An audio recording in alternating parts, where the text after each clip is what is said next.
Em nome de Jesus. Amém. Queridos, o nosso estudo nessa manhã será a respeito da congregação cristã no Brasil. As seguintes fontes foram usadas. Por que é importante isso? Porque as pessoas às vezes dizem, você está falando do que você não sabe. Então a melhor coisa é sempre nós irmos nas fontes oficiais para que nós possamos responder que estamos falando com conhecimento de causa. Então, nós utilizamos para esse estudo os 12 pontos de doutrina da CCB, daqui em diante esse é o nome que nós vamos dar, Congregação Cristã do Brasil. Esses 12 pontos são chamados pontos de doutrina e da fé que uma vez por todas foi dada aos santos. Nós usamos o Estatuto da CCB, que é válido para todas as igrejas dela no território nacional, o site da CCB na internet, a biografia de Luiz Francescon, que é o fundador da igreja, que foi escrita por Itamar Bueno Coutinho, e informações de ex-membros da CCB, com os quais nós temos conversado em diversas partes do Brasil. Por que estudar a Congregação Cristã do Brasil? Primeiro, por causa do seu tamanho.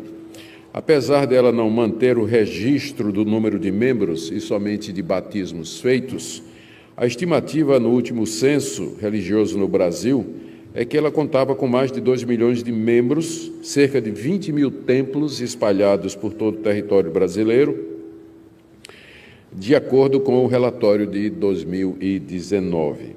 Em 2010, ela já era a terceira maior denominação protestante no Brasil, em termos de número de pessoas batizadas. O estado de São Paulo é quem lidera em número de casas de oração, esse é o nome que eles dão às igrejas, casas de oração, e de batismo. Depois vem Minas Gerais e Paraná. A segunda razão para estudarmos a CCB são as suas reivindicações. Ela entende ser a única obra genuína de Cristo no Brasil. Acreditam ser o remanescente da Igreja dos Apóstolos. Defendem a contemporaneidade de revelações diretas da parte de Deus e faz severas críticas às denominações históricas tradicionais, especialmente porque têm pastores pagos, porque são uma instituição, porque estudam teologia, porque são formais e não têm revelação direta da parte de Deus. A terceira razão para nós estudarmos essa igreja é o êxodo atual dos seus membros. Nos últimos anos, principalmente após a pandemia, muitos membros deixaram a CCB e migraram para igrejas evangélicas tradicionais, históricas e reformadas. Para os membros da CCB, o que importa no culto é sentir a presença de Deus. Portanto, há um forte elemento presencial. O que importa é sentir a presença de Deus e não necessariamente ser instruído ou doutrinado a respeito do que a Bíblia diz.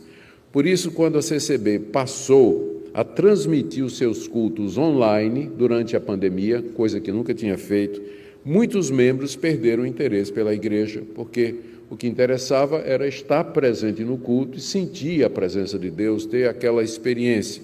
Uma vez que isso cessou por conta da pandemia, muitos perderam o interesse em assistir os cultos online e simplesmente abandonaram a denominação.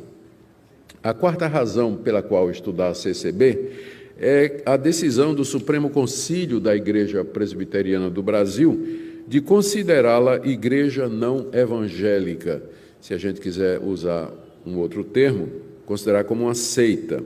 Isso aconteceu o ano passado no Supremo Concílio da Igreja Presbiteriana em Cuiabá.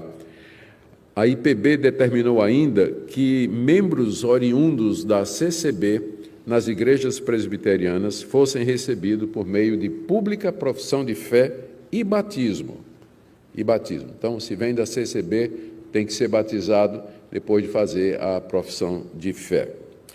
Vamos para um pouquinho da história da CCB, então. O imigrante italiano aos Estados Unidos, Luigi Francescon, teve um papel crucial na fundação da CCB. Ele foi originalmente evangelizado nos Estados Unidos, quando chegou lá em Chicago, em 1890, por um presbiteriano, um italiano presbiteriano. Mas ele só aceitou o evangelho em dezembro de 1891, um ano depois. Em março do ano seguinte, ele se tornou membro fundador da primeira igreja presbiteriana italiana de Chicago, onde foi eleito diácono e depois presbítero. Ancião, na verdade, é o nome que eles davam. Mas em 1903, ele teve uma experiência que marcou a sua história e a história de muita gente.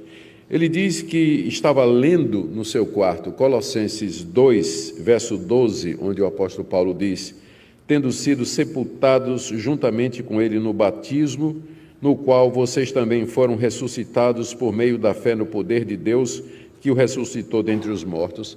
Franciscon afirma que ouviu a voz de Deus por 2 vezes, audivelmente, cobrando a ele o batismo por imersão. Deus 2 vezes disse a Franciscon, ele ouviu, quando ele estava lendo Colossenses 2, você tem que se batizar por imersão, você tem que se batizar por imersão. Apesar do verso não mencionar explicitamente a forma de batismo, Franciscon decidiu, após 9 anos de relutância, ser batizado por imersão. E isso aconteceu provavelmente no Lago Michigan, pelo pastor presbiteriano Giuseppe Beretta, que era pastor da igreja presbiteriana italiana que eles fundaram, e que àquela altura já tinha se batizado por imersão também. Depois do batismo, Franciscon e aqueles que o acompanharam na decisão de se batizar por imersão saíram da igreja presbiteriana italiana e fundaram um grupo livre que batizava somente adultos e por imersão, que ficou conhecido mais tarde como Assembleia Cristã Italiana de Chicago, que é a semente da Congregação Cristã do Brasil, que tem seus inícios lá nos Estados Unidos a partir da conversão desses italianos. Em 1907, Franciscon teve contato com a Missão Pentecostal de Chicago. Isso aqui é muito importante. Essa missão, liderada por William Durham, tinha origem no chamado Avivamento da Rua Azusa. O Avivamento da Rua Azusa é aquele evento no início do século passado, de onde surgiu as denominações pentecostais, Assembleia de Deus e várias outras, vieram desse avivamento, não é? dessa experiência na Rua Azusa. Aquele acontecimento da Rua Azusa era marcado pela experiência do batismo com o Espírito Santo, com comprovação de línguas estranhas. Franciscon começou a participar desses cultos e, posteriormente, ele e os seus amigos tiveram uma experiência que identificaram como sendo o batismo com o Espírito Santo, passando a falar em línguas. Primeiro foi a esposa de Franciscon, depois ele, alguns dias depois. O contato inicial de Franciscon com o Brasil se deu por volta de 1910, numa viagem de trem que ele fez pela estrada de ferro Sorocabana. Isso foi no estado de São Paulo, interior de São Paulo. Não é claro para mim porque é que ele foi até lá, muita coisa não se sabe a respeito da vida dele, mas o fato é que ele estava indo em direção a Sorocaba por volta de 1910 e lá ele descobriu, durante a viagem, uma comunidade de italianos em Votorantim. Então, Franciscon compartilhou o que ele chama a semente da nova religião com esse grupo e deixou lá um inário e uma Bíblia. Muitos começaram a seguir os ensinos de Franciscon e isso fez com que eles entrassem em conflito com os diretores da fábrica da Votorantim, até hoje existe, não é? De forma que eles se reuniu dentro da fábrica, mas por conta de conflitos com a direção, eles tiveram que sair e fundaram, então, a igreja fora da vila. E ela foi chamada, inicialmente, de Igreja dos Glórias, pela ênfase que eles davam a essa expressão. De Votorantim, a igreja se espalhou para Sorocaba, Piedade, Salto de Pirapora e outros locais semelhantes. Franciscon nunca morou no Brasil, isso é interessante, mas ele visitou o país 11 vezes entre 1910 e 1948, totalizando cerca de 10 anos de estadia. Nessas viagens, ele ia pelas casas de oração e instruía os adeptos. Como eu disse, originalmente esse movimento, que era um movimento pentecostal entre os italianos, foi chamado Igreja dos Glórias. Em 1922 foi conhecido como Congregação Cristã. Em 1928 foi oficializado como Congregação Cristã do Brasil e agora, recentemente, em 1962, registrou o nome como Congregação Cristã no Brasil. A essa altura é importante notar que, apesar da origem pentecostal do movimento, a CCB se distancia das igrejas pentecostais. Ela não se considera como parte do movimento pentecostal, mas alguma coisa inédita e diferente que Deus fez e está fazendo. Então, isso é um pouco da história da CCB. Ela cresceu muito em São Paulo, Paraná e Minas, mas em todo o Brasil, apesar de que a concentração é nesses estados, mas você encontra em todo o Brasil as chamadas casas de oração da Congregação Cristã do Brasil, que muita gente chama da Igreja do Véu, porque a mulher é obrigada a usar o véu nessa igreja. Bom, as principais crenças e práticas da Congregação Cristã do Brasil. Eu vou elencar aqui os 12 pontos de doutrina que eu já mencionei e que foram definidos em 1927, lá em Niagara Falls, nos Estados Unidos, pela Convenção da Igreja Cristã Italiana, que é a igreja de onde procede denominacionalmente a Congregação Cristã do Brasil. Eles definiram 12 pontos de fé e que são adotados por todas as igrejas da CCB. E nós vamos ver que são bem evangélicos em parte, porque a CCB se encaixa numa categoria de seita que é diferente dos mormons, por exemplo. Os mormons, eles vão diretamente negar os pontos centrais da doutrina bíblica. Eles negam a divindade de Cristo, eles negam a trindade, eles negam a salvação pela graça. Então, antigamente era mais fácil você identificar uma seita. De cara, ela negava um ponto central da doutrina bíblica. A CCB afirma muita coisa que nós afirmaríamos. Eu vou ler aqui para vocês. Acredita que a Bíblia Sagrada contém a palavra de Deus, note, guarde essa palavra contém aí. Acredita que a Bíblia Sagrada contém a palavra infalível de Deus e que é a única regra de fé e prática. Acredita em um único Deus eterno, de poder infinito, Criador de tudo, em cuja unidade estão o Pai, Filho e Espírito Santo. Acredita que Jesus Cristo é Filho de Deus, a palavra encarnada, possuindo duas naturezas, divina e humana, sendo um único Salvador. Acredita na existência pessoal do diabo, seus anjos, que serão punidos eternamente. Acredita que o novo nascimento e a regeneração são recebidos pela fé em Jesus Cristo. Acredita no batismo na água, imersão, com uma só imersão em nome de Jesus e em nome do Pai, do Filho e do Espírito Santo. Acredita no batismo do Espírito Santo, manifestado através de línguas. Acredita na Santa Ceia como ato de memória da traição e sacrifício de Jesus. Acredita na necessidade de se abster das coisas sacrificadas aos ídolos, do sangue, da carne sufocada e da fornicação. Acredita que Jesus tomou sobre si nossas enfermidades e que a oração em fé pode trazer a cura. A unção feita pelo ministério dos anciãos também é divulgada como tendo poder salvífico. Caso o enfermo morra após a unção, todos os seus pecados foram perdoados. Há vários testemunhos de pessoas que foram curadas após a unção dos anciães. Eu estou usando a palavra anciães porque eles usam as duas coisas, anciãos e anciães, não é? E parece que os dois plurais são admissíveis. Acredita na segunda vinda de Cristo, onde os que morreram em Cristo ressuscitarão primeiro, seguidos pelos que estão vivos. E acredita na ressurreição corporal dos mortos, onde os justos irão para a vida eterna e os injustos para o tormento eterno. São estes os 12 pontos de doutrina da CCB. Alguns deles bem evangélicos, com os quais nós não teríamos dificuldade, outros já são bastante polêmicos e bem exclusivos dessa denominação. A segunda fonte de informação sobre o que eles acreditam é o Estatuto da CCB. O Estatuto é um documento legal, regulatório, que estabelece a estrutura, organização, objetivos, regras e funcionamento da instituição religiosa e é registrado em cartório. Então, embora eles tenham uma crítica muito grande contra as igrejas tradicionais, porque são instituição, porque tem gente paga, tem CNPJ e tudo mais, no fim, eles acabam tendo que fazer a mesma coisa, porque para se reunir num prédio próprio e tudo mais, é necessário que você tenha todo esse tipo de coisa. Eu vou pegar apenas 3 pontos do Estatuto da CCB para mostrar o que eles creem. Primeiro, com relação às Escrituras. Nós já vimos o que eles dizem no ponto de doutrina, mas no Estatuto, em 1980, o Estatuto dizia: nós cremos na inteira Bíblia e aceitamos-la como infalível palavra de Deus inspirada pelo Espírito Santo. Tudo ok.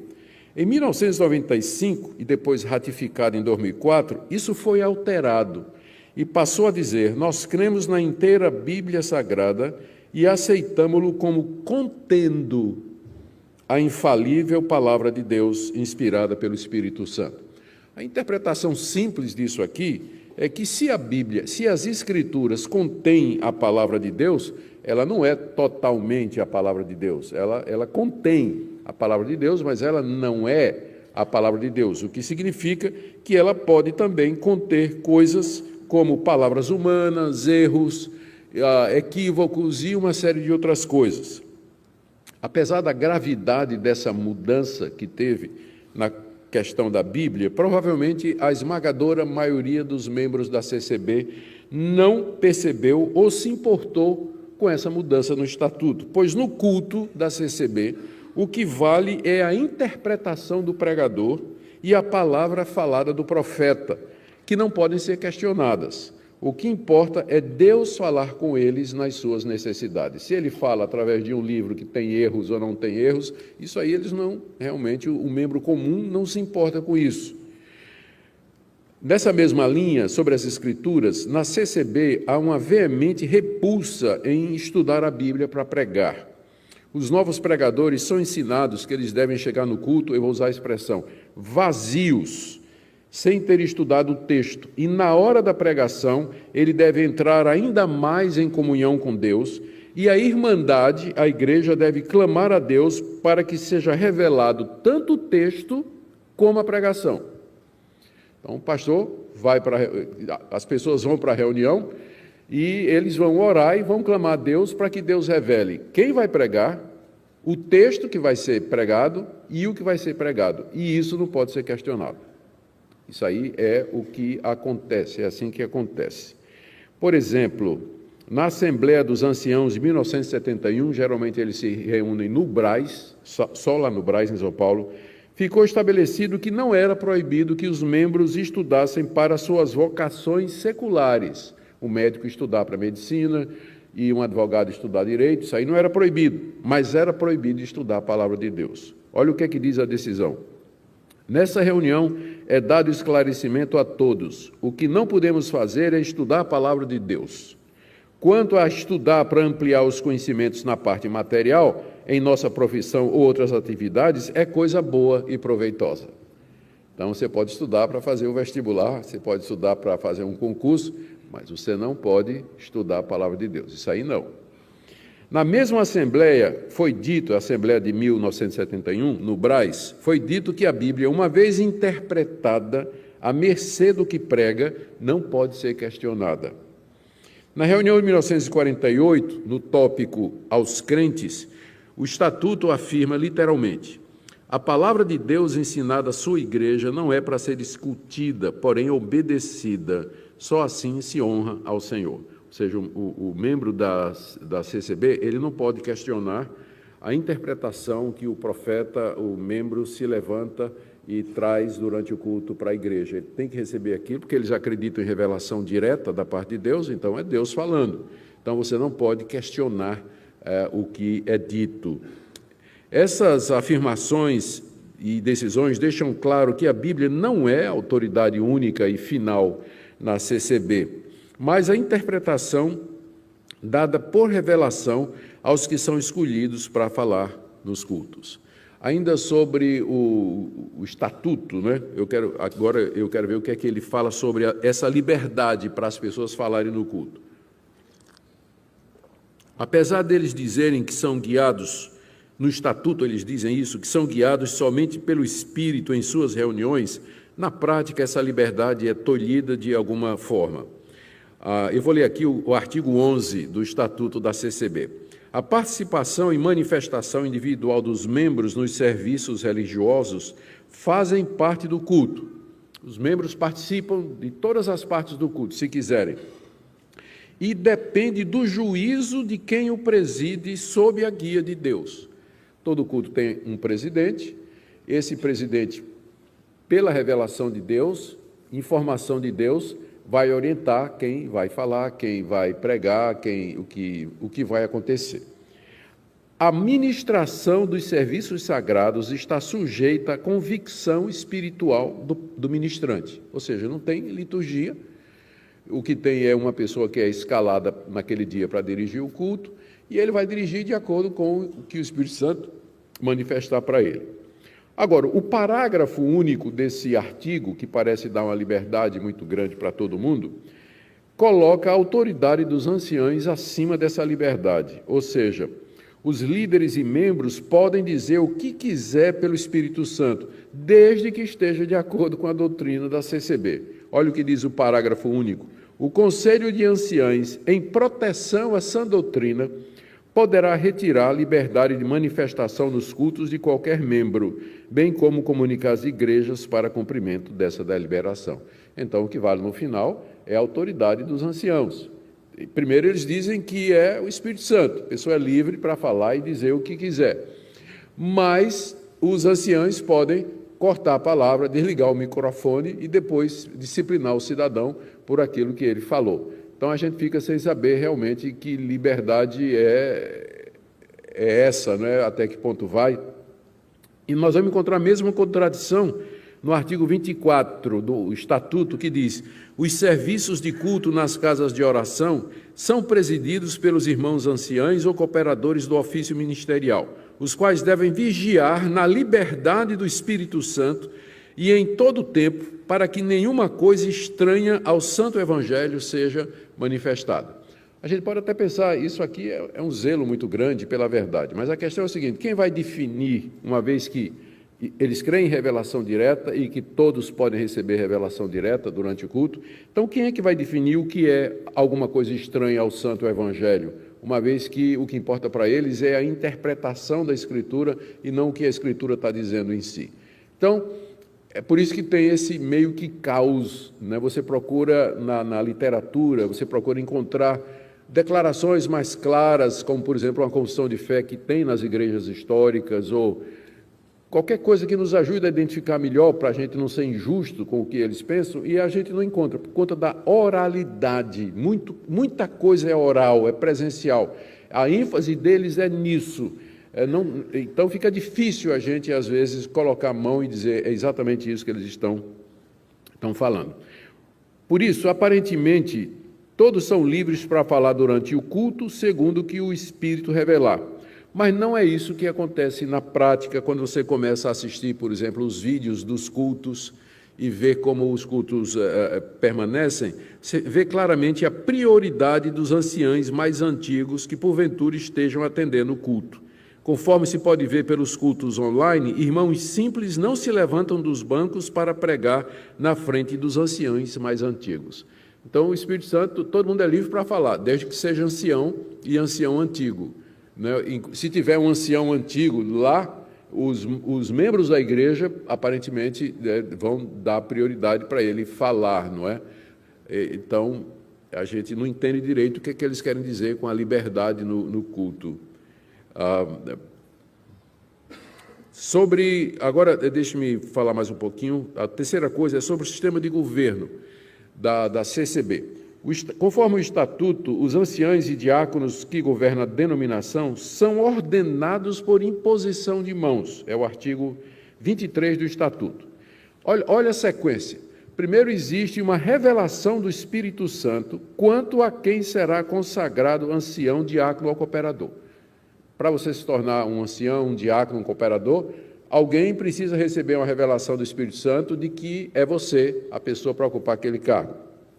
Essa revelação que alguém recebe de que fulano de tal é para ser ancião, diácono ou cooperador, tem que ser confirmada pelos anciãos já existentes. para que a pessoa seja ordenada ou apresentada. Ordenação é para os anciãos e diáconos, cooperadores, eles são apenas apresentados. Embora seja requerido oficialmente que essas pessoas tenham as qualidades demandadas nas cartas pastorais, 1 Timóteo capítulo 3, você tem uma lista das qualidades do presbítero, que ele deve ter para poder exercer o ministério. Embora isso seja oficialmente requerido, entretanto, o fundamental é que se a pessoa tem o dom de evidência de novas línguas para poder participar desse ministério. A pergunta é, você foi batizado com o Espírito Santo, você fala em línguas, porque senão ele não vai poder ocupar essas posições. A CCB declara ainda no artigo 17, no Estatuto, que nela não existe hierarquia, está no Estatuto, nós não temos hierarquia entre nós. Entretanto, o mesmo artigo prevê uma hierarquia baseada na antiguidade dos membros do ministério, ou seja, os anciãos mais antigos, eles têm uma certa prioridade, autoridade quando eles estão presentes. Tanto é que um ancião mais antigo de uma região acaba se tornando o líder incontestável daquela região. No final, a CCB, como qualquer outra organização religiosa, não poderia funcionar se não tivesse uma cadeia de comando, uma linha hierárquica, e no caso dela é a antiguidade de posto. Antiguidade de posto, antiguidade é posto. Os mais antigos, eles têm o primeiro lugar. Agora, deixe-me ir para outras crenças e práticas. Esses são os documentos oficiais. Agora, deixe-me ir para outras crenças e práticas não declaradas nesses documentos, mas que você encontra em decisões das assembleias, você encontra ouvindo os cultos, e alguma coisa que eu tirei aqui. Com relação às suas reuniões, a CCB acredita numa contínua revelação de Deus para conduzir o culto, que geralmente é composto de abertura, hino, oração, liberdade da testemunhança, é um termo que eles usam para dar liberdade aos membros, para falar no Espírito sobre o que Deus tem feito com eles, para encorajar outras pessoas a buscar essa mesma experiência. Testemunhança liberdade de testemunhança e a pregação da palavra. Supostamente, todos os que vão participar são escolhidos por Deus ali mesmo para ler a palavra, pregar, testemunhar e pedir um hino. As mulheres devem cobrir a cabeça quando orarem, no culto ou em casa. A mulher, para orar, ela tem que cobrir a cabeça com véu. Elas não podem ocupar cargos de liderança, nem participar do conselho, embora exerçam um papel importante na vida das igrejas locais. Outra peculiaridade da CCB é o beijo santo, ósculo santo, ou saudação com ósculo, onde os membros se cumprimentam com um beijo na bochecha. Eles acreditam estar seguindo o que Paulo ensina no final de suas cartas, Romanos 16:16, 1 Coríntios 16:20, etc. Em resumo, o culto para os membros da CCB deve ser um encontro presencial dos irmãos, num ambiente carregado de espiritualidade, onde experiências estáticas acontecem, especialmente através de profecias, através das quais Deus fala diretamente ao povo. Quando você assiste o culto, você percebe que tudo condiz a isso, ou conduz a isso. A pregação, a orquestra, a postura, a entonação de voz do pregador, o povo dando glória, tudo junto contribui para criar esse tipo de ambiente. Não há pregação expositiva, doutrinária, teológica e nem tem estudo bíblico. Não tem. O culto é composto dessas coisas aí, né? Na hora, a pregação é a interpretação dada pelo líder, quem quer que seja que vai pregar, que lhe chegou naquele momento para aquele texto que Deus também deu para ele. Então, não há pregação no sentido que nós estamos acostumados a conhecer, nem muito menos estudo bíblico, né? Já que é proibido estudar a Bíblia, né? A Bíblia tem que ser dada e a interpretação tem que ser feita dessa maneira. Nesse ponto, os membros da CCB são encorajados a buscar o batismo com o Espírito Santo seguido de línguas. Isso é o desejo de todo membro da CCB ter essa experiência. E essa busca tem que ser feita com jejum e oração. E aqui eles estão seguindo a experiência de Franciscon, conforme eu li na biografia dele, de que ele buscou o batismo com o Espírito Santo por 3 meses e nada aconteceu. E chegou então à conclusão de que ele deveria ser o pior dos pecadores, já que Deus não deu a ele essa experiência. Depois ele teve, não é? Então, até hoje é uma crença viva dentro da CCB que se alguém não recebeu o Espírito Santo, falou em línguas, não é? Como prova, é porque não mereceu, precisa orar mais, jejuar mais, agonizar mais, porque o dom de Deus tem um preço, fecha aspas. O dom de Deus tem um preço, que é um jargão muito usado na CCB até o dia de hoje. A CCB não prega a guarda de um dia específico como sagrado, nem domingo, nem sábado, nem outro, e orienta seus membros a se absterem de festividades ou comemorações religiosas, como Natal, por exemplo. A CCB não proíbe os membros de celebrarem Natal e outras festas do calendário religioso. Ela não utiliza meios de publicidade para disseminar sua doutrina e princípios de fé. A CCB não usa rede social, não usava panfleto, folhetos para distribuição, não tinha programa na televisão. A pandemia mudou isso um pouco, porque agora eles têm um site somente, que é o site oficial. Você pode entrar na internet, no YouTube, e procurar Igreja Presbiteriana, você vai encontrar centenas, mas CCB só tem um site oficial, que é o culto, se não me engano, que é transmitido lá no Brás ou em outros locais que são escolhidos, não é? Então, eles mantêm a coisa bem focada ali. A ceia do Senhor é celebrada anualmente, uma vez por ano. Inicialmente, era celebrada com cálice único. Era um cálice cheio de, não sei se vinho, acho que não, né? Deve ser suco de uva. E aí, o cálice era passado de pessoa em pessoa, né? Cada um bebia um pouco.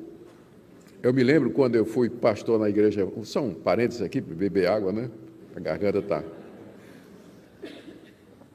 Quando eu fui pastorear a Igreja Evangélica Suíça de São Paulo. É uma igreja evangélica na doutrina, a confissão de fé deles é filha da confissão de fé de Westminster, mas eles têm suas peculiaridades. E eu estranhei muito a ceia, porque a ceia era cálice único, um cálice desse tamanho assim, e que ia passando, e que o diácono, né? O diácono ia passando, a pessoa bebia, e o diácono limpava com um lenço de linho, né? Próxima pessoa, lenço de linho, tomava e limpava, né? Aí eu olhei quando um dia, a gente celebrando a ceia desse jeito, né, que eu tinha que seguir os costumes, eu olhei e vi uma senhora de uns 90 anos tomando e babando pelo canto da boca. Tem que mudar isso aí, não vai dar certo, né? E foi quando a gente se reuniu, decidiu que a melhor coisa era cálice individual, e eles até mandaram buscar uns cálices lindos lá na Suíça, né, de metal, ficou um negócio muito bonito, né? Muito bem, mas na CCB era cálice individual, aliás, cálice único, mas durante a pandemia, um ancião recebeu uma revelação de que teriam que usar cálices individuais, coincidindo com as determinações sanitárias, não é? Muito bem, no tópico original de suas doutrinas, falando ainda sobre a ceia, é citado o verso de Lucas 22, 19 a 20. E aqui é um daqueles pontos em que eu não consigo saber exatamente o que é que a CCB pensa sobre isso. Porque, embora lá no Estatuto está dizendo que a ceia é em memória, há histórias, gente com quem eu conversei, alguma coisa que encontrei na internet, de que a CCB parece acreditar em alguma forma de transubstanciação, que os elementos que são usados no culto, eles têm um poder inerente, mágico, por assim. Mágico não é a palavra que é justo usar, mas eles ficam cheios de poder espiritual. Então, muitos têm a prática de enterrar os elementos, terminou a ceia, sobrou pão, sobrou cálice, então é derramado, é disposto, né, de alguma forma, e o pão é enterrado, Eles afirmam que quem morre após a ceia está limpo de seus pecados e vai para o céu. E também há casos de história de gente que foi curada pelo contato com o pão da ceia. Então a gente não sabe exatamente o que é que eles acreditam a respeito disso, né? Da transubstanciação dos elementos ou se é em memória. Bom, eu caminhando agora para o final, as principais diferenças da CCB das igrejas evangélicas, particularmente igrejas reformadas. Primeiro, exclusivismo. Uma das características mais marcantes de uma seita é seu exclusivismo. Se consideram o único grupo legítimo, correto e que possui a salvação. São assim todas as seitas, e a CCB não é diferente, muito embora em tempos recentes ela pareça ter suavizado e amainado a sua posição. Embora filha do mesmo movimento pentecostal da Rua Azusa, de onde veio a Assembleia de Deus, e a Congregação Cristã do Brasil, ela nasce mais ou menos na mesma época da Assembleia de Deus. A congregação, apesar disso, ela se vê como a única igreja verdadeira e não tem relação nenhuma com outras igrejas, inclusive pentecostais. Então, ela se isola completamente, não tem relação, não tem... Ninguém da Assembleia de Deus é chamado para falar, e se for falar, ao contrário, né, pode ser repreendido.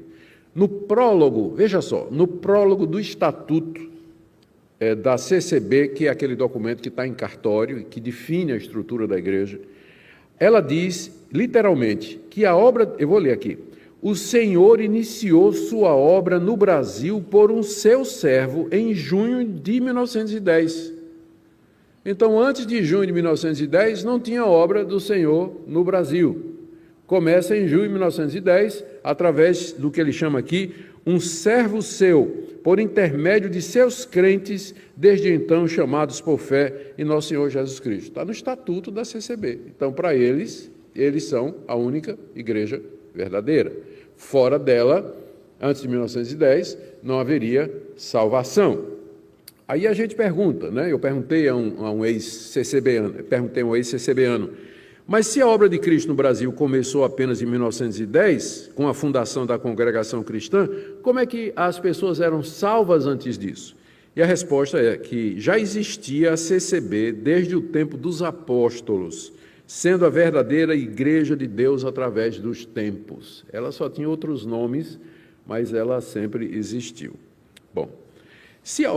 Na doutrina, vejam isso aqui, na doutrina do batismo, que foi firmada pela Assembleia dos Anciães de 1961 no Brás, a CCB declarou: sempre temos considerados que todos sejam batizados, segundo o Senhor nos tem feito claro desde o princípio dessa obra. A obra, o Senhor nos guiou, sempre aquela ideia de revelação, né? O Senhor nos guiou em que só sejam considerados nossos irmãos aqueles que se batizam entre nós. Então, Deus guiou a CCB para dizer que só é irmão em Cristo quem foi batizado dentro de uma igreja CCB. Então, quem não foi, não é irmão em Cristo e, portanto, não está salvo. Isso é uma declaração oficial. E na mesma Assembleia foi dito ainda: não é possível ser admitido que nossos irmãos, frequentando seitas e denominações estranhas à nossa fé, possam ser considerados da água e do Espírito. Essa decisão era porque eles perceberam que tinha alguns membros da CCB que estavam indo para assistir o culto na Presbiteriana, na Batista, na Assembleia de Deus, e aí então eles tomaram essa decisão dizendo que quem fizer isso, ele tem que ser... devem tais irmãos serem exortados com veemência, e se porventura não renunciarem a esse hábito, não serão mais considerados como irmãos e estarão impedidos da comunhão da igreja. Então a CCB oficialmente impede que seus membros participem do culto de outra igreja evangélica. Isso se chama sectarismo, exclusivismo e é característico de seita. Toda seita age dessa maneira. Ela é a única, seus membros não podem ter relação com outras igrejas, e se não seguir exatamente como está dito, então eles são excluídos. Agora, para ser justo, em 2022, ano passado, na reunião anual dos anciãos lá no Brás, a CCB suavizou, ela baixou o tom, tomou a seguinte decisão: A igreja que vivenciar o Espírito Santo em si mesma, experimentar a dispensação dos dons celestes, respeitar a santa palavra de Deus e guardar a doutrina, pode afirmar que a graça de Deus habita nela. A salvação não é propriedade de nenhuma denominação religiosa, nem em verdade poderia ser, sendo obra da graça divinal, concessão maravilhosa de Jesus, que por seu sacrifício abriu-nos a revelação de sua palavra e por ela, mediante a fé, franqueou-nos acesso a Deus, dispensando o Espírito Santo em nossos corações. Aqui a gente fica sem saber o que fazer diante dessa declaração ano passado. A CCB pode estar sendo pressionada pela perda de membros e o pessoal dizendo o exclusivismo, né? Vocês são seita, Aí deram uma aliviada aqui, contradizendo, inclusive, o cabeçalho do estatuto, né? Que diz que só eles são, de fato, a palavra de Deus, a verdadeira igreja. Mas note que ele diz aqui que podem ser consideradas igrejas evangélicas e verdadeiras as igrejas que vivenciam o Espírito Santo, está falando do batismo do Espírito Santo com dom de línguas, né? Respeita a santa palavra de Deus, interpretada por revelação, e guarda a sã doutrina, que é o resultado dessa interpretação. Esses podem afirmar que a graça de Deus habita nelas. É como se eles dissessem o seguinte: não, nós não somos exclusivistas, qualquer igreja que seguir nossa doutrina é nossa irmã. É isso que a declaração está dizendo. O tom parece abrandar um pouquinho, mas no fim está dizendo isso aqui. Se seguir o que a gente acredita, então é uma igreja evangélica verdadeira. Ok. Assim, notemos que a CCB considera como igreja verdadeira aquelas que experimentaram a dispensação dos dons celestes, certamente línguas, curas e revelações, guarda a sã doutrina, que é certamente a doutrina da CCB. Aqui ela se afasta dos evangélicos. Aqui essa igreja deixa de ser evangélica. Os evangélicos reconhecem que o reino de Deus é muito mais amplo do que qualquer denominação. Pode perguntar a qualquer pastor presbiteriano. E ele vai dizer para você que o reino de Deus é maior do que a igreja presbiteriana. Claro, é óbvio que a igreja de Deus é maior. As denominações, nenhuma denominação em si contém, representa e é o reino de Deus. Mas ela é uma expressão do reino de Deus ao lado de muitas outras. Como as 12 tribos de Israel. Era um povo só, mas eram 12 tribos. Uma falava Sibolete, a outra falava Shibolete, não é? Lembra da história?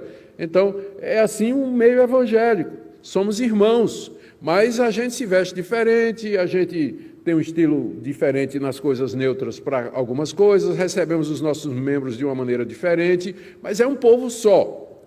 Nós não dizemos que Judá é Israel, mas Judá, Simeão, Levi, Issacar, Zebulon, Naftali, Dan, Azer, todas as tribos juntas formam o reino de Deus. E o reino de Deus é, evidentemente, maior do que Judá, ou a igreja presbiteriana, não é?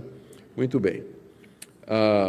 Vamos agora sobre as Escrituras. Veja só, a posição da congregação com relação às Escrituras, de que ela contém a palavra de Deus, faz com que ela se afaste dos evangélicos, uma vez que a característica principal dos evangélicos é dizer que a Bíblia é a palavra de Deus. De Gênesis a Apocalipse, tudo que está escrito ali é a palavra de Deus inerrante e infalível. Como eu disse, a esmagadora maioria dos membros da CCB parecem não perceber o que essa mudança no estatuto representou, pois para eles o que importa no culto não é o estudo e o ensino da palavra de Deus, que geralmente são inexistentes, mas a experiência pessoal com Deus num ambiente místico, onde profecias e revelações são esperados como a principal maneira de Deus falar.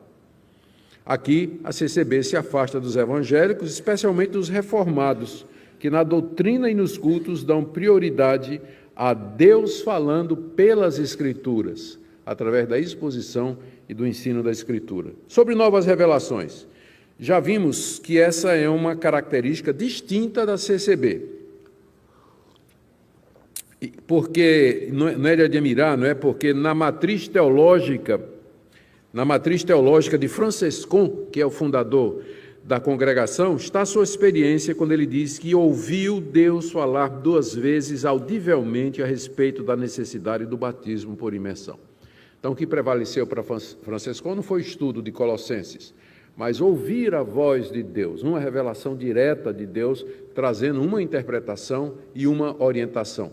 Então, isso está na matriz do nascimento da Congregação Cristã do Brasil. É assim que ela funciona, nas suas decisões administrativas e numa série de outras decisões que eu vou mostrar aqui. Essa experiência de Franciscum acabou por se tornar normativa na igreja que ele fundou, onde revelações, falas audíveis de Deus, sonhos e visões, além de profecias, são vistos como sendo atuais e usados por Deus para se revelar, tendo inclusive a mesma autoridade que a Escritura. Ainda que a CCB submeta essas revelações à autoridade dos anciãos, conforme nós lemos no Estatuto, não é suficiente para impedir todo tipo de profecia acontecer durante o culto, especialmente quanto a decisões pessoais das pessoas, como casamento, vocação, moradia, negócios e assim por diante. Isso tudo é decidido através de revelação.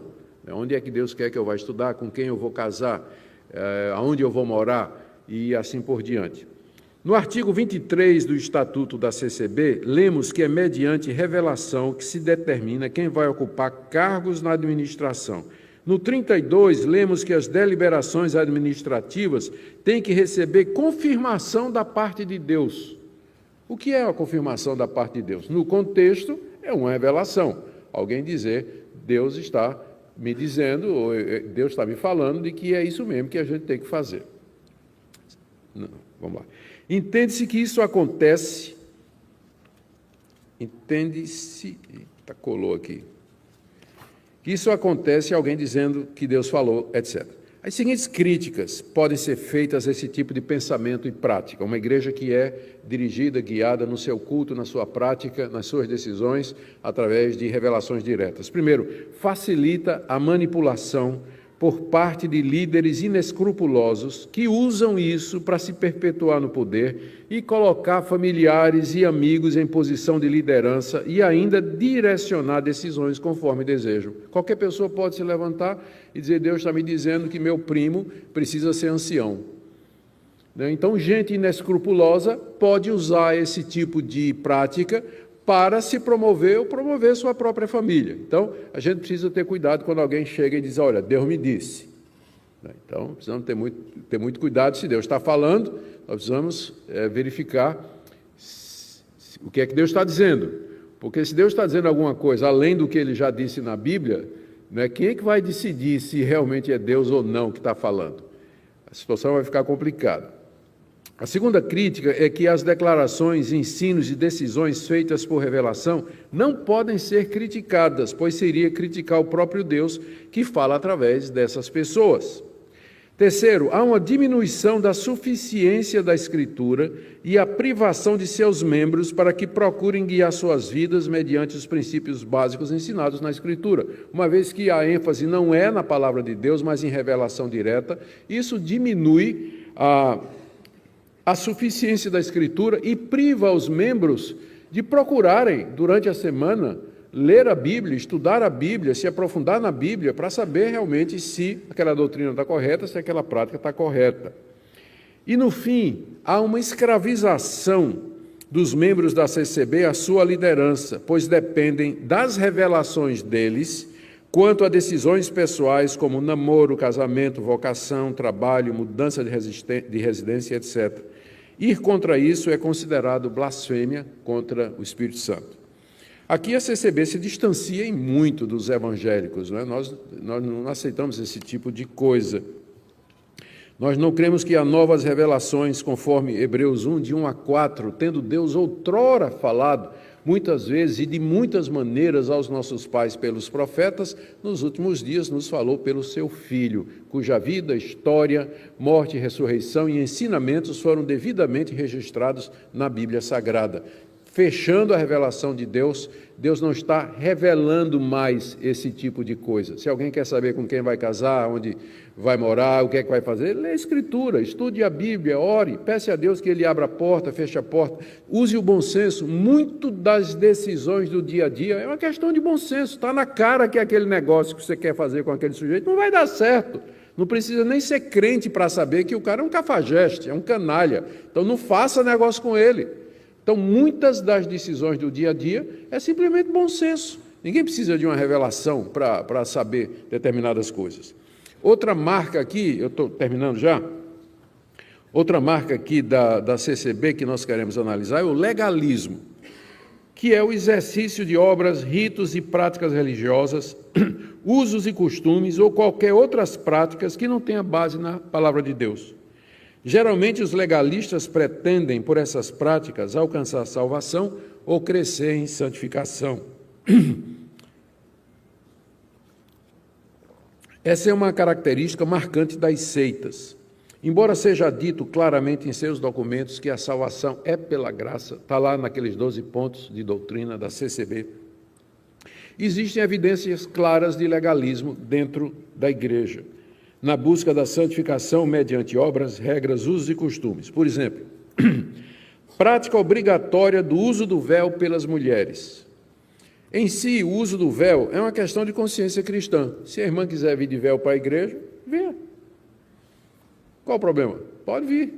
O problema é quando você diz que isso é a vontade de Deus para toda a igreja e que a mulher que não está usando véu, ela não tem comunhão com Deus. Aí é que é o problema. Mas se você quiser vir de véu, boné, pode vir, não tem problema nenhum. Ninguém vai barrar você por conta disso, nem ninguém vai julgar você por causa disso. Essa é uma questão extremamente pessoal. É uma questão de consciência cristã e fica a liberdade de quem quiser usar. Na CCB, contudo, o véu parece ter se tornado necessário para que a mulher sinta a presença de Deus no culto. Se você não está com o véu, você não vai sentir a presença de Deus no culto. Além disso, conforme depoimento de ex-CCBanos, isso aqui eu não li, isso aqui eles me falaram, existem histórias dentro da CCB de milagres que aconteceram mediante o véu. Pessoas tocando véu, ficando curadas, pessoas que fizeram chá com véu, ficaram curadas, etc. Eu estou falando sério. Contudo, uma análise correta do mandamento de Paulo em 1 Coríntios 11 revela que o uso do véu é apenas uma expressão cultural, naquela época, do princípio eterno da submissão feminina diante das autoridades, diante da liderança masculina credenciada.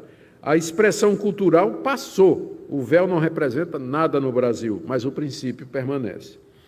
Estou falando de legalismo, né? As vestimentas dos membros também são reguladas pela CCB. Mulheres usam somente saia, homens não podem usar short, devem usar paletó no culto, músicos não podem ter barba e é proibido assistir televisão, pelo menos era antes da pandemia. O ósculo santo é visto como marca da doutrina apostólica, a ponto dos membros da CCB serem orientados a não ter comunhão com membros de outra denominação onde não se pratica o beijo santo, pois abandonaram a doutrina bíblica. O apóstolo Paulo repreendeu os colossenses porque tinham uma atitude similar. Você pode ver a repreensão em Colossenses 2, de 20 a 23. Paulo pergunta, por que vocês se sujeitam a essas regras? Não toque isso, não coma disso, não pegue naquilo. Essas coisas, se são preceitos e doutrinas de homens, têm aparência de sabedoria, mas é falsa humildade, culto de si mesmo, tratamento austero do corpo, eles não têm valor nenhum na luta contra as inclinações da carne. Não vai ser o tamanho da saia, barba não barba, véu não véu, short não short, nada disso vai auxiliar na luta que nós temos diariamente contra a malícia e a corrupção do nosso coração. Essas coisas se destroem com o uso. Então, é a comunhão com Deus, mediante o Cristo crucificado no poder do Espírito Santo, que nós recebemos força para vencer o pecado. O legalismo introduz essas regrinhas como se elas em si, se você cumprir, você consegue viver uma vida santa, uma vida reta diante de Deus. Então, por praticar usos e costumes que são resultado de uma interpretação legalista das Escrituras, a CCB se afasta das igrejas evangélicas. E, por último, o fechamento em si mesma. Outra característica marcante das seitas é seu caráter hermético, fechado. As seitas tomam todas as medidas necessárias para manter os membros de suas igrejas presos à sua doutrina. Uma dessas medidas é impedir, por todos os meios possíveis, que eles tenham contato e conhecimento do ensino e da prática de outros grupos, como igrejas evangélicas. Assim, desde a fundação, a CCB proíbe seus membros de frequentar cultos de igrejas evangélicas. Membros que fazem isso devem ser exortados a não fazer mais, sob pena de não serem considerados irmãos e serem excluídos da CCB. Aqui ela se distancia das denominações evangélicas. Concluindo, foi com base nessas coisas, nessas informações, que o ano passado a nossa denominação não passou a não reconhecer a CCB como igreja evangélica. Ela é uma seita, de acordo com o Supremo Conselho da Igreja Presbiteriana do Brasil, por conta dessas peculiaridades que nós acabamos de marcar aqui. No final, para ser justo, que o meu maior medo quando a gente faz uma coisa dessa é a gente ser injusto, não é? Dizer coisas que eles não dizem. No final, a gente não pode negar a presença na CCB de crenças e práticas que são características das igrejas evangélicas. Se você perguntar na CCB se Jesus é Deus, eles vão dizer que é. A salvação é pela fé, pela graça? Sim. A Bíblia é a palavra de Deus? Contém, mas é a palavra de Deus. E talvez não saiba nem a diferença, né, entre as duas coisas. Há elementos evangélicos presentes, como mostramos acima, mas, por outro lado, ela também mantém crenças e práticas que lhe dão um caráter de seita. Aquilo que eu falei, antes era mais fácil você enquadrar uma seita. A nossa Igreja Presbiteriana do Brasil, ela considera como seita a Igreja Universal do Reino de Deus, do Edir Macedo. Para nós é seita. Se você for ver a declaração de fé da Igreja Universal, você assinaria embaixo. É evangélico. Só que a ênfase na teologia da prosperidade é tão grande que, no final, esses pontos evangélicos, eles ficam distorcidos, desaparecem, não são mencionados, não fazem parte da vida da igreja. E o que você tem no final é um evangelho completamente distorcido, dessocado. É o caso aqui da CCB. A sua declaração de fé é evangélica, na sua maior parte, mas o foco na questão da revelação direta e esses usos e costumes, o legalismo, a exclusividade, a separação e o fechamento em si, fazem com que ela tenha um comportamento de seita. Seitas é que se comportam dessa forma. Então, grupos fechados e que têm essas práticas estranhas.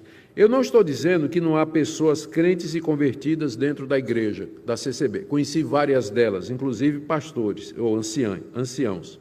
E não estamos negando que haja pessoas sinceras dentro delas. Há pessoas que são membros da CCB que conhecem a verdade a respeito da salvação graciosa em Cristo Jesus. Mas é impossível negar a forte influência na CCB de ensinamentos que são estranhos e mesmo contrários à palavra de Deus e ao entendimento histórico da cristandade.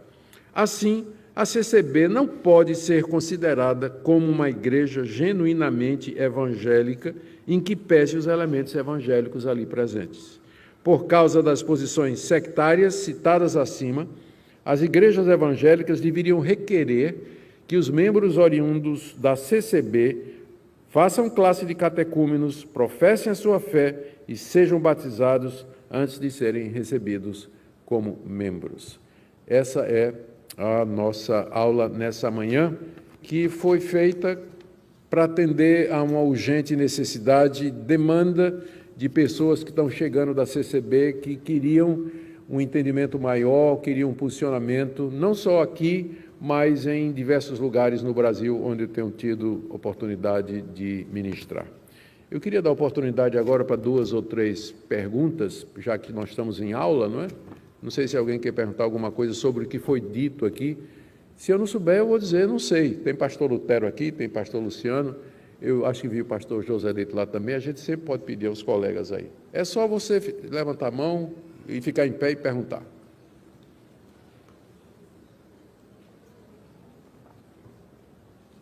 Tá bom.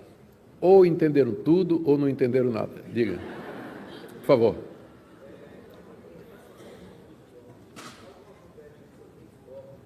Mormons, se tem convergência? Não. Os mormons são uma seita bem mais evidente. Sim, sim. Os mormons os mormons se consideram a única igreja verdadeira. Então, nesse ponto, é junto com a CCB. Né? Eles têm o seu próprio batismo lá. O batismo na CCB é interessante. A gente diz, eu te batizo em nome do Pai, do Filho e do Espírito Santo, não é? Na CCB, o batismo é assim, eu te batizo em nome de Jesus e em nome do Pai, do Filho e do Espírito Santo. O que levou a comissão que estudou a CCB no Supremo Concílio a pensar que eles estavam separando as duas pessoas, as duas naturezas de Cristo. Eu te batizo em nome de Jesus e em nome do Pai, do Filho e do Espírito Santo. Ora, batizar em nome de Jesus é batizar em nome do Filho, né? Mas o batismo deles é assim. Eu não incluí esse ponto aqui porque eu achei que era muito pesado, porque na declaração de fé deles, eles dizem que creem que Jesus é Deus e tem uma natureza divina e humana. Só que na fórmula batismal, eles parecem separar as duas naturezas, não é? Então, como eu disse, fica difícil a gente saber exatamente o que eles pensam, que a gente procura, não tem declaração, não tem estudo.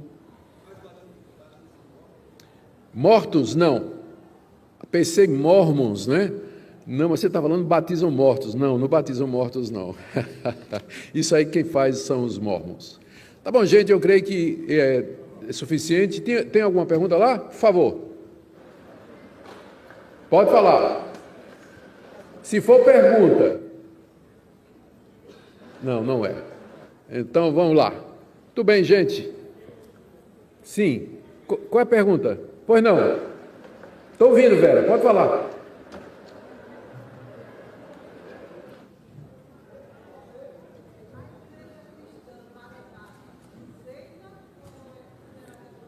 Próximo estudo da Escola Dominical em classe única. Obrigado, gente. Vão em paz. Deus abençoe a todos.